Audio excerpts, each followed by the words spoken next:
Bien, muchachos, vamos a empezar a hablar del capítulo número 17. Vamos a ver entonces una serie de reacciones de los compuestos aromáticos, ¿verdad? Y vamos a ver que la reactividad de este tipo de sustancias es muy amplia. Bueno, aquí como un primer ejemplo, ¿verdad? Como ustedes pueden ver, se muestra una secuencia de reacciones en la parte inferior que son tendientes a obtener una serie de compuestos aminados, una serie de amidinas alquiladas que representaron en algún momento de la historia una forma más sencilla y más barata de obtener colorantes. Bien, bueno, recuerden que las especies aromáticas, ¿verdad? Realmente tienen electrones pi expuestos porque los anillos aromáticos son planos, en primer término, y los electrones pi están por encima y por debajo del plano en donde están los átomos de carbono. Bueno, en general son compuestos muy estables y no dan reacciones como las que nos dan los alquenos, o sea, reacciones de adición. Vamos a aprender ahora que resulta ser que la reacción, ¿verdad?, más característica o una de las reacciones más características de los aromáticos es la sustitución electrofílica aromática o SEA. Bueno, en esta reacción, ¿verdad?, se genera como intermediario lo que se llama un complejo sigma o un ion arenio, que es estable porque es conjugado, pero no es aromático. Finalmente, en esta reacción de SEA o sustitución electrofílica aromática, la fuerza motriz es que se restablece la aromaticidad. O sea, se forma el intermediario y al final de la reacción recobramos el sistema aromático.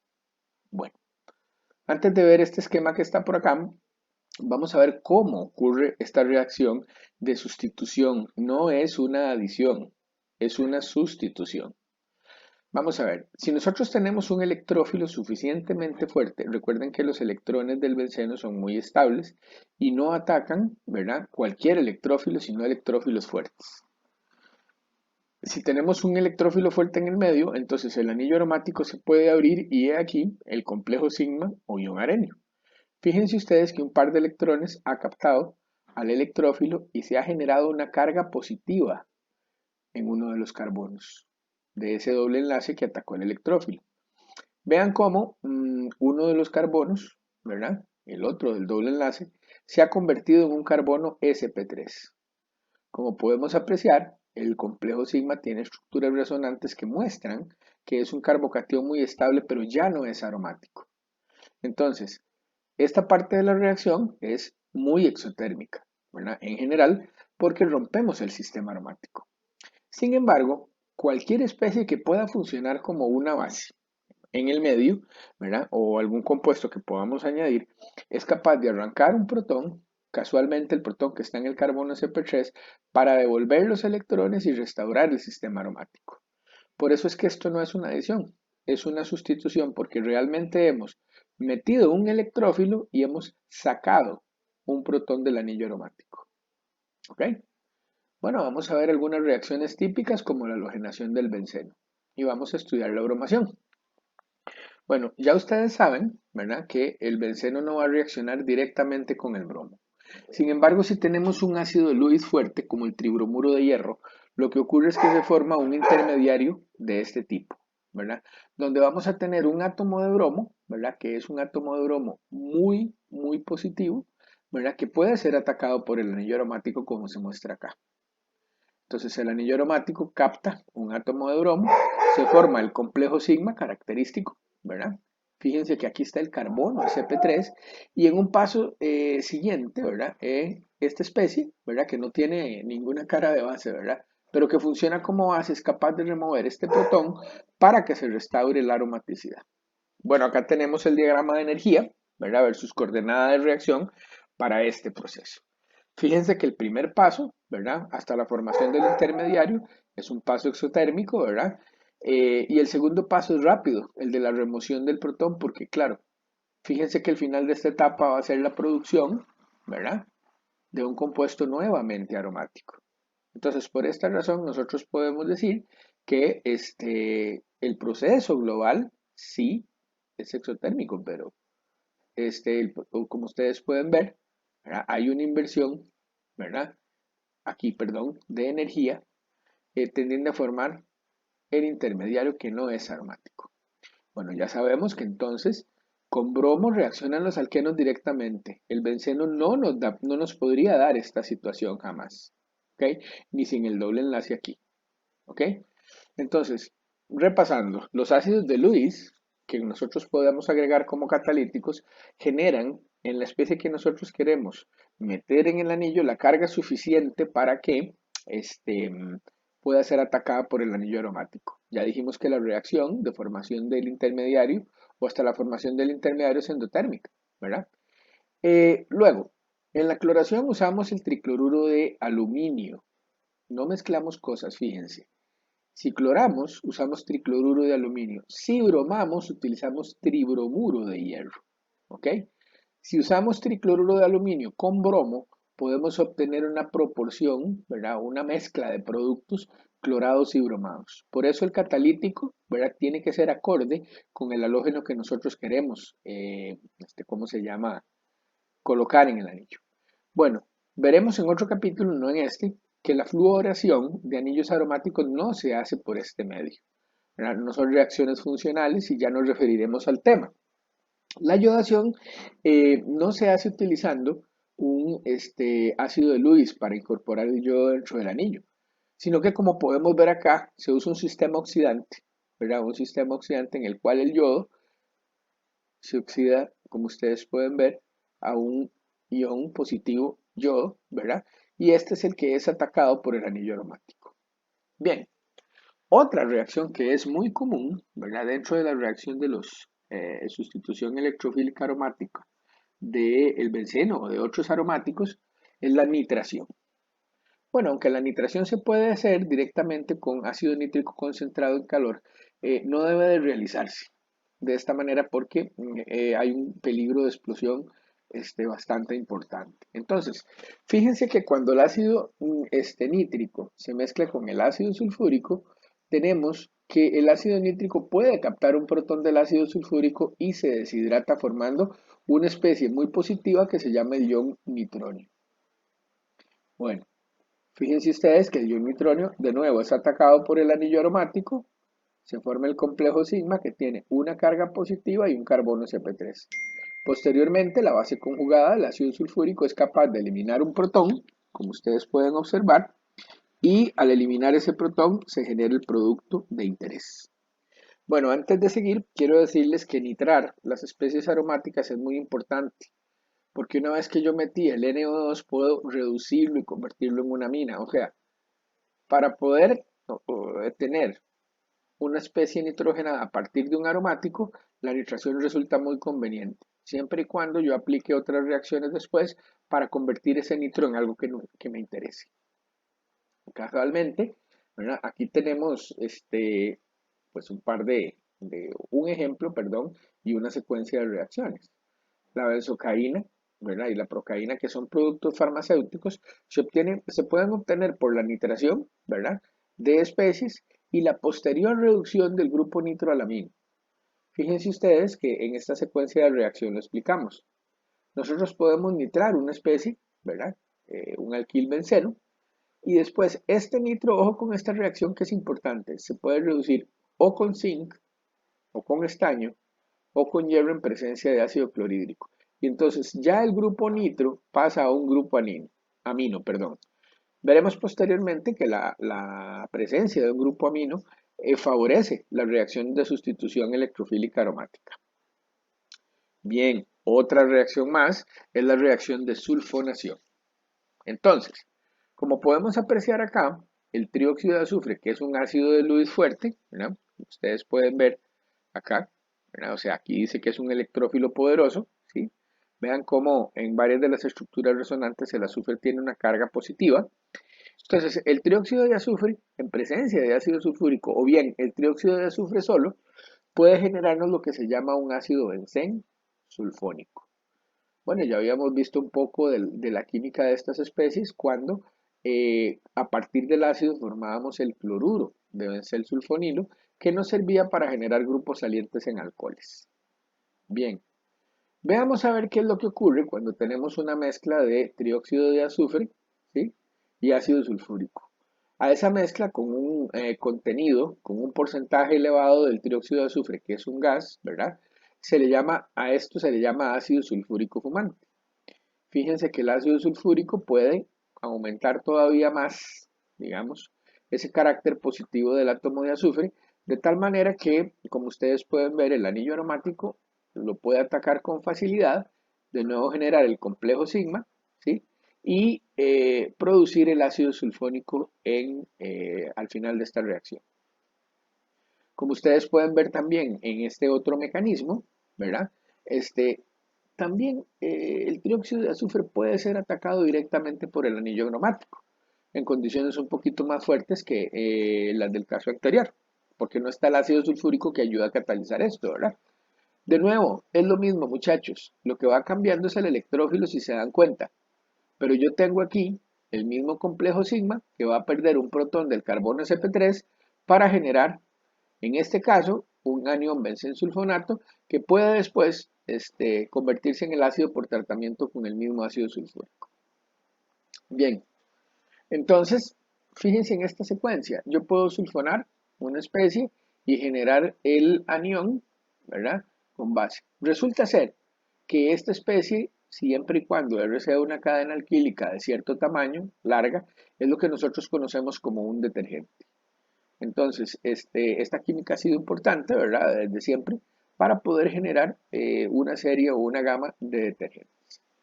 Bueno, algo muy importante que tiene esta reacción de sulfonación, a diferencia de las halogenaciones y de las nitraciones que vimos anteriormente, es que es un proceso reversible. ¿Ok? Entonces ya veremos por qué, pero en principio, si yo tengo el ácido sulfónico y lo caliento con agua, entonces como la reacción es reversible, vuelvo a obtener el aromático libre y el ácido sulfúrico.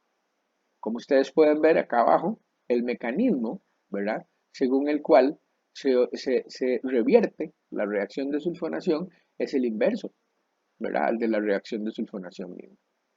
Vemos acá cómo se puede perder, ¿verdad? El trióxido de azufre, una vez que se ha generado, a partir del ataque del par de electrones del benceno a un protón, ¿verdad? Cómo es que se ha generado de nuevo una especie que es un complejo sigma, ¿verdad? Que como decía, pierde el trióxido de azufre y por esta razón genera el benceno y el trióxido de azufre libre. Bueno, aquí está la razón. Si bien es cierto, ¿verdad? Para llegar al complejo sigma, a partir del benceno y el trióxido de azufre o el ácido sulfúrico fumante, tengo pues un poquito más de energía que invertir, ¿verdad? La energía de activación es grande de este lado, es muy parecida a la que hay de este lado. Y fíjense ustedes que la altura a la que están los reactivos y los productos es la misma. O sea, hay una pequeña diferencia entre este proceso y este. Y por eso es que esta reacción puede ser reversible.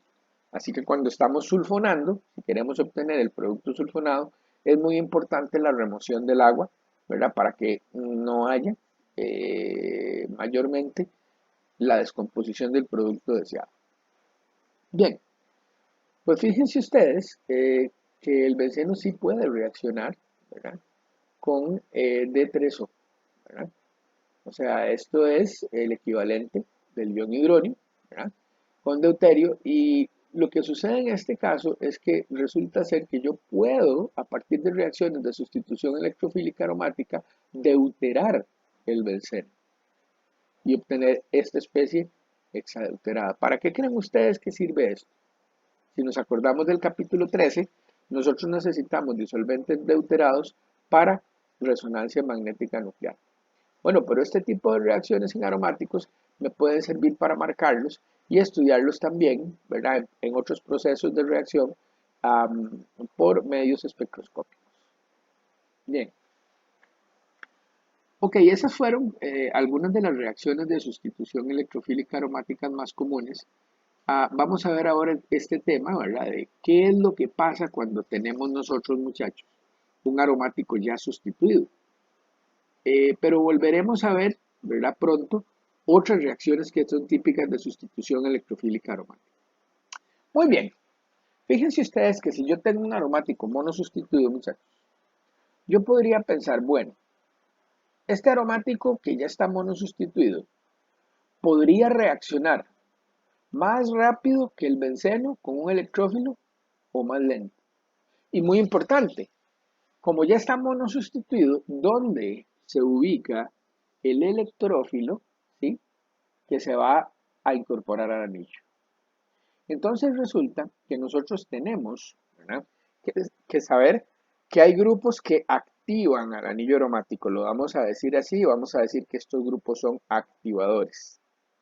Significa esto que entonces este tipo de grupos que monosustituyen al aromático, lo que van a hacer es que el aromático reaccione más rápido que el benceno. ¿Ok? Algo más acerca de los activadores. Los grupos activadores se caracterizan por incluir los sustituyentes nuevos, o sea, los nuevos electrófilos, en las posiciones orto y para. Es una forma de decir.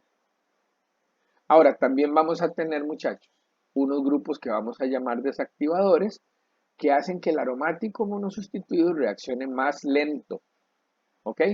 Que el benceno, ¿sí? Y entonces, tenemos que saber que esos grupos que se llaman desactivadores orientan la entrada del nuevo sustituyente a la posición que llamamos meta. Vuelvo a resumir, muchachos, importante. Los que vamos a llamar activadores orientan la entrada del nuevo electrófilo, digamos, a las posiciones orto y para, mientras que los que yo voy a llamar desactivadores van a orientar la entrada del nuevo electrófilo a las posiciones meta. Entonces, tenemos grupos activadores, orientadores orto y para, y grupos desactivadores que son orientadores en meta. ¿Ok? Vamos a empezar a estudiar los activadores y aquí tenemos un bonito ejemplo que es el del tolueno en presencia de ácido nítrico y ácido sulfúrico. Como ustedes pueden ver, se produce un 4% del producto en meta y los productos mayoritarios son los productos, ¿verdad?, en orto o en para, ¿verdad?, donde el electrófilo ingresó en la posición orto o para. Es importante decir entonces, ¿verdad?, a la luz de estos datos, que este grupo metilo debe de ser, ¿verdad?, un activador porque orientó la entrada, ¿verdad?, de los sustituyentes en las posiciones orto y para. Ahora, estos efectos son de carácter inductivo y de conjugación. Ya veremos que la explicación de por qué un activante induce la entrada del electrófilo en orto y para o un desactivante en meta son efectos de carácter inductivo y de conjugación. Fíjense que además se puede medir en nuestra reacción de arriba que el tolueno reacciona 25 veces más rápido que el benceno. Pues entonces, ahora hechas estas medidas y obtenidos los porcentajes de los productos, no queda duda de que las cadenas alquílicas, del cual este metilo es un representante, son activadores y orientadores en orto y para. ¿Ok? Fíjense qué importante esta última frase. Dice, se sustituye en la posición orto y para. Claro, son mayoritarios y por mucho. O sea, en esta reacción, definitivamente, ¿verdad?, la acción del sustituyente es fundamental para definir los productos que se van a generar. O sea, no es, si no influyera nada, ¿verdad? De ahí, estadísticamente esto sería, sería un porcentaje de 33, 33, 33, pero no es así. Bueno, acá tenemos la explicación, muchachos, de por qué un grupo activador induce la entrada de un nuevo electrófilo, a las posiciones orto y para. Bueno, fíjense ustedes que cuando entra el electrófilo se genera el complejo sigma. Aquí lo tenemos, ¿ves? Utilizamos este par de electrones para captar el ion nitrónico. Podrían haber usado cualquiera y siempre van a obtener el mismo resultado, muchachos. Pero vamos a utilizar este par que está vecino al metilo. Fíjense que la carga positiva en este caso me queda en un carbono que no solo es terciario, sino que tiene un grupo que es este metilo, muchachos, que es un inductor o donador de carga. Recuerden que los grupos alquilo, por hiperconjugación, donan carga, ¿verdad?, a posiciones deficientes en electrones. Entonces, esta estructura de complejo sigma es muy estable.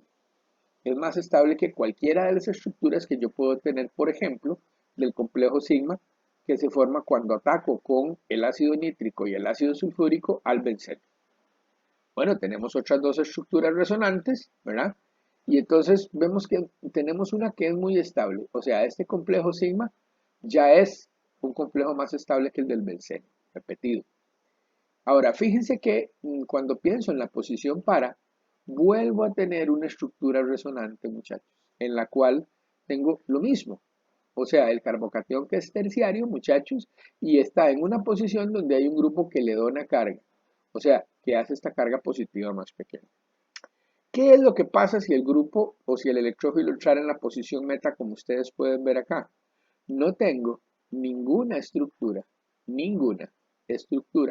¿verdad? En la cual tengo un carbocatión de tipo terciario, todos son secundarios. Esto se parece más, ¿verdad? O se parece un poco más a lo que pasa con el benceno. Entonces, ¿por qué entra el electrófilo en orto y para si tengo un grupo que le dona densidad electrónica al anillo, aunque sea poquita como un grupo alquilo, muchachos? ¿De ahí? Porque tengo la formación, en ambos casos, de estructuras resonantes muy estables. Acá lo que tenemos, como ustedes pueden ver, es el diagrama de energía para la formación de los diferentes complejos sigma. Vean que el más estable de todos, o los complejos más estables de todos, son los que se forman en la posición, o sea, cuando el sustituyente entra en la posición para y cuando el sustituyente electrofílico entra en la posición por. ¿Ok? Mientras que el del benceno y el de la posición meta son menos estables y más parecidos. Bueno, aquí lo que tenemos es otro ejemplo, ¿verdad? Con un grupo distinto, pero que también es un activador por ser un grupo alquilo. El orto en 38, ¿verdad? Y el para en 62. Bueno, y ustedes me dirán, ¿por qué este 38 y por qué este 62? Ya este no lo contamos porque es menos del 1%. Claro, porque el bromo es grande. Y aquí hay una cadena alquílica que tiene libertad de movimiento. Entonces, el efecto estérico va a ser que, aunque está favorecido, el producto, ¿verdad? Donde el bromo ingresa en orto se obtenga en menor porcentaje que el producto donde el bromo ingresa en la posición para menos impedida. Bueno, muy bien. Hay grupos que son activantes más fuertes que los grupos alquilo. ¿Por qué? Porque resulta que, por ejemplo, un grupo alcoxilo, ¿verdad? Donde el oxígeno tiene dos pares de electrones libres, puede tener estructuras resonantes como estas, ustedes saben. O sea que un par de electrones de acá, estos pueden venir hacia acá. Ahora, si tengo un sistema aromático y un grupo alcoxilo como este, muchachos, yo sé que aunque el oxígeno es electronegativo, y él va a querer donarle la carga al anillo por dos razones. En primer término, porque el oxígeno tiene un tamaño muy parecido al carbono. Y en segundo término, porque el oxígeno, incluyendo un par de electrones no enlazantes que tiene, participa en el proceso, ¿verdad?, de conjugación electrónica de aromaticidad. Y eso es algo que estabiliza mucho a la especie. Entonces, lógicamente, ¿verdad?, un grupo alcoxilo es un activante más fuerte que un grupo alquilo. De nuevo, vemos que los porcentajes de los productos cuando el electrófilo ingresa en orto y en para son realmente muy superiores a cuando el electrófilo ingresa en la posición meta. De nuevo, lo repetimos. ¿Por qué? Porque el grupo alcoxilo, en este caso un metoxilo, tiene un par de electrones, ¿verdad?, que van a reforzar electrónicamente las posiciones orto y para, ¿verdad? Y que además, muchachos, en algún momento puede descansar una carga positiva aquí, siendo muy estable porque el oxígeno va a formar con él, ¿verdad?, un ion oxónico. Vamos a ver las estructuras resonantes para tener esto más claro. De nuevo, si tengo un par de electrones que capturan el nitro, muchachos, se forma el complejo sigma. Ahora, fíjense que esta estructura es la estructura, como ya habíamos visto anteriormente en la orgánica 1 y ahora en lo que llevamos visto, los iones oxonios son muy estables. ¿Ok? Porque en este caso, la carga positiva está sobre el oxígeno, ¿verdad? Pero es un sistema completamente conjugado. Como ustedes pueden observar, aquí hay una estructura especialmente estable y si se dan cuenta hay 1, 2, 3, 4 estructuras resonantes diferentes. De nuevo, en el meta no tengo la formación de ningún ion oxonio y solo tengo 3 estructuras resonantes, ¿verdad? En el compuesto en el cual el nitro se ha metido en la posición meta. ¿Qué pasa en el para? En el para volvemos a tener, ¿verdad?, en el producto para sustituido. Después, en el para volvemos a tener, como ustedes pueden observar, muchachos, una estructura especialmente estable y no solo eso, 4 estructuras resonantes que son diferentes. Se dice por eso que el metoxilo es un donador por resonancia o un donador pi. Bueno, fíjense ustedes que el grupo metoxilo tiene un poder activante tan grande, ¿verdad? Que es muy difícil, ¿verdad? Habría que tener un control muy grande de la temperatura y demás para que no se nitre, digo, para que no se brome, disculpe, en este caso, 3 veces y no una, ¿ok? O sea, esta reacción procede con bastante sencillez y es porque este es un activador que no es como el metilo o el etilo, es un activador que es muy poderoso. Bien, otros activadores sumamente poderosos son los grupos amino.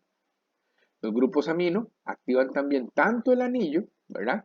Que es muy difícil, por ejemplo, en este caso, la bromación, ¿sí?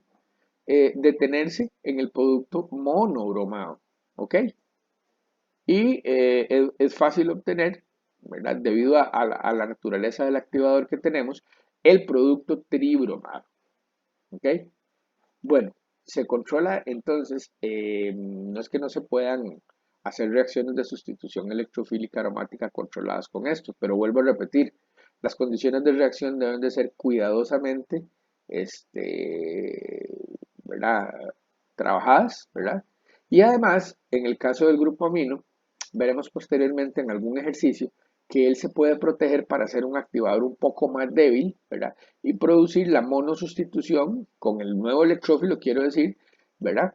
O la sustitución con el nuevo electrófilo, estando presente ya el nitrógeno en la molécula. Bueno, pues acá tenemos de nuevo, ¿verdad? Esta estructura que es muy estable más otras tres. Entonces, de nuevo, en orto y para, ¿ok? En orto y en para, cuando tengo un grupo amino, es donde se meten los sustituyentes. ¿Por qué? Porque el amino, igual que el metoxilo, es un activador pi, ¿ok? Es un activador muy potente.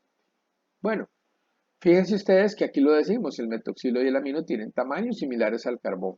Y como tienen electrones libres, esos electrones libres, muchachos, van a entrar, muchachos, al anillo aromático. Ok, aquí tenemos una serie de grupos, ¿verdad? Que funcionan como activadores. Este es el más fuerte, que es un oxígeno, bueno, el de un fenóxido, ¿verdad? Luego este con grupos alquilo y nitrógeno, luego el alcohol, y así sucesivamente. Lo que quiero decirles es que yo puedo reconocer un activador, uno, o porque es un grupo alquilo, que es un activador débil, o bien porque es un átomo que es de un tamaño similar al carbono, como el oxígeno o el nitrógeno, y que tiene que tener un requisito. Tiene que tener pares de electrones no enlazantes, ¿verdad? Que puedan ser eh, participantes del proceso resonante. Bueno, acá lo tenemos entonces, muchachos, en compuestos específicos. ¿Ok?